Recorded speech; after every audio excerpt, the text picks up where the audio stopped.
On croit souvent que la pensée scientifique est la seule manière efficace de comprendre le monde.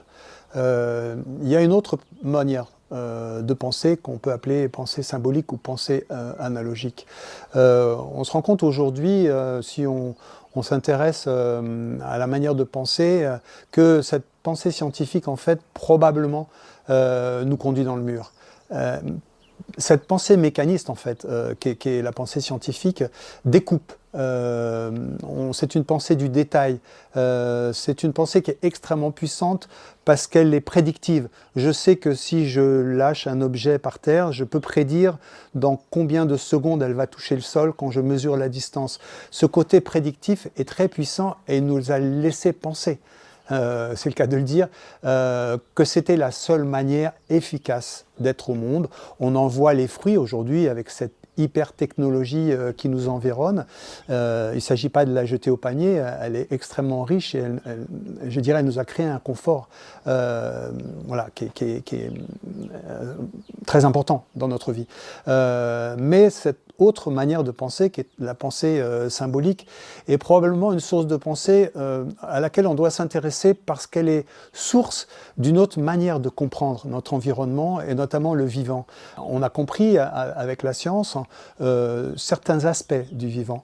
Avec la pensée symbolique analogique, je peux détailler en 2 secondes de quoi il s'agit.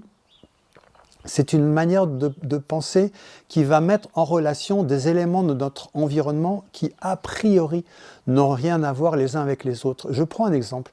La peau de mon corps, je peux la mettre en relation avec l'écorce d'un arbre et je peux mettre en relation avec la douane d'un pays, par exemple, a priori, ou même le crépi d'un mur. A priori, j'ai des éléments de mon environnement qu'on pressent avoir un lien, mais pas toujours évident. En tout cas, la douane du pays, bah si. Bien sûr, la douane du pays, c'est une limite de mon pays. Et cette limite, elle doit être plus ou moins poreuse.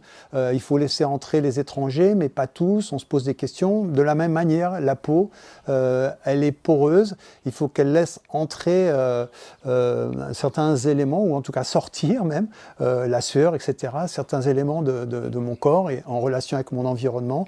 Ces éléments épars de mon environnement, cette pensée symbolique va m'aider, ou analogique, hein, va me permettre, là, c'est la protection. Cette fonction de protection qu'est la peau, l'écorce, le crépi et la douane. Donc en fait, on va comprendre l'environnement d'un point de vue symbolique en termes de fonction. On peut parler de fonction vitale. Dans une autre vidéo, je développe cette notion de fonction vitale. En réfléchissant de cette manière, on peut découvrir tout autre domaine en fait, de notre environnement et approfondir cette intelligence de la nature avec cette pensée analogique.